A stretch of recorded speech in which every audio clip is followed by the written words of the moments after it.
میرے نبی کریم صلی اللہ تعالی علیہ وسلم نے اعلان فرمایا غزوہ کے لیے، جنگ کے لیے، جہاد کے لیے۔ قحط کا زمانہ تھا، لوگوں کے پاس کھانے کو روٹی نہیں تھی۔ حضرت عمر فاروق فرماتے مجھے یوں لگتا تھا کہ ان دنوں سب سے زیادہ خوشحال میں ہی ہوں، تو میں نے اس طرح کیا کہ گھر کا سارا مال جمع کیا، تو وہ میں نے نصف کیا، اس کو آدھا، اور آدھا مال میں نے رکھ لیا گھر والوں کے لیے، اور آدھا مال پھر میں بول رہا ہوں 2.5% نہیں 50%۔ یہاں 2.5% کی زکوٰۃ دیتے ہوئے لوگ پریشان ہو جاتے ہیں۔ 50% جناب عمر فاروق رضی اللہ تعالیٰ عنہ فرماتے ہیں کہ وہ میں نے اس کو جمع کیا، اور میں نے ارادہ کیا کہ آج ابو بکر سے آگے گزریں گے انشاءاللہ، نیکیوں میں، خرچ کرنے میں، کمانے میں نہیں، جمع کرنے میں نہیں، خرچ کرنے میں۔ فرماتے ہیں جب وہ میں مال لے کے نبی کریم کی بارگاہ میں گیا تو میں بڑا مطمئن تھا کہ آج میں آگے گزر ہی جاؤں گا، لیکن جب میں نے نظر اٹھائی تو میرا رنگ بدل گیا، میرے پیچھے پیچھے ابو بکر صدیق بھی آئے، اور فرماتے ہیں میں نے اس مرد درویش کا رنگ بدلا ہوا دیکھا، سر کی ٹوپی بھی اتار لی، پیروں کے جوتے بھی اتار دیے، وجود کے کپڑے بھی اتار کے بوریے کا لباس پہن لیے، اور گھر سے سوئی دھاگا بھی اٹھا لائے۔ کہتے ہیں مال رکھا، حضور نے مجھ سے پوچھا عمر کیا لائے ہو؟ میں نے کہا حضور آدھا لے آیا ہوں، آدھا چھوڑ آیا ہوں۔ نبی کریم بڑے خوش ہوئے، مجھ سے پوچھا تھا کیا لائے ہو، بات پہ غور کرنا۔ اور ابو بکر صدیق سے پوچھا ابو بکر گھر میں کیا چھوڑ کے آئے ہو؟ مجھ سے پوچھا کیا لائے ہو، ابو بکر سے پوچھا ماں اب کئی تھا، کیا چھوڑ کے آئے ہو؟ جناب صدیق اکبر نے نظر جھکائی، قربان جاؤں جواب پہ بھی،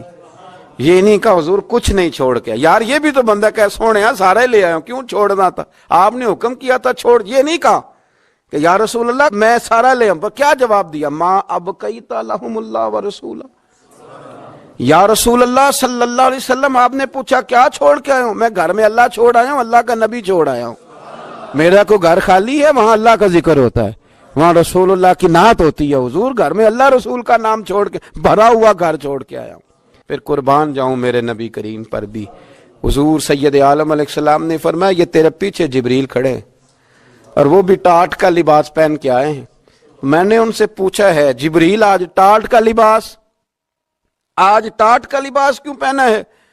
تو عرض کی یا رسول اللہ آج نا ابو بکر صدیق نے ٹاٹ کا لباس پہنا ہے تو رب کو اتنا پسند آیا ہے کہ اس نے کہا فرشتوں نوری کپڑے اتارو سارے، یہ روپ دھارو نا جو میرے یار کے یار نے دھارا ہے، یہ والا تینوں لب دیں آپ گواچے،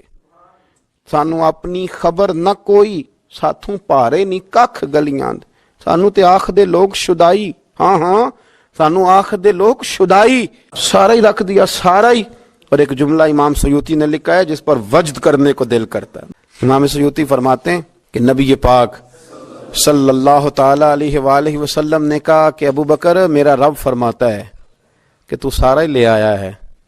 اور ٹاٹ کا لباس تو نے پہن لیا ہے، تو رب فرماتا ہے کہ ابو بکر سے پوچھئے کہ ابو بکر اس حال میں اپنے رب سے راضی ہے کہ نہیں، اس حال میں راضی ہے کہ نہیں؟ تو صدیق اکبر کی تو چیخ نکل گئی، عرض کی یا رسول اللہ میں کہاں اور میرا رب کہاں، میرا اللہ میری رضا پوچھتا ہے، یا رسول اللہ میں اللہ سے بھی راضی ہوں، رسول سے بھی راضی ہوں، دین اسلام سے بھی راضی ہوں، حضور میں بڑا ہی راضی۔ اور میں نے یہاں ایک عجیب بات پڑھی، حضرت ابی بن کعب نے ایک دفعہ کہا تھا یا رسول اللہ میں نے سارا مال دینا ہے، فرمایا نہیں بھائی چوتھا حصہ دے، 3 حصے رکھ لے۔ حضرت ابو لبابہ نے بھی کہا تھا حضور سارا مال پیش کرنا ہے، فرمایا نہ تیرے بچے پیچھے فاقہ مرے، میں نہیں سارا قبول کرتا چاہے دین کے، چوتھا حصہ دے۔ ان سے کہا سارا نہیں قبول کرنا، یہ سارا لائے تو ان کا قبول کر لیا۔ اور پھر لفظ ہیں بڑے خوبصورت حدیث پاک میں، نبی کریم علیہ السلام نے فرمایا، یہ ابن ماجہ کی روایت ہے، فرمایا مجھے کسی کے مال نے اتنا نفع نہیں دیا جتنا ابو بکر صدیق کے مال نے نفع دیا ہے۔ گویا حضور فرماتے ہیں کہ یہ لے کے بھی آتا ہے اور اس کا مال ہے بھی بڑا برکت والا، جب آتا ہے تو پھر مزیدار بھی بڑا ہے، پھر اس میں نفع بھی بڑا ہے، پھر وہ کہیں خرچ کرتے ہیں تو اس پہ عطا بھی بڑی۔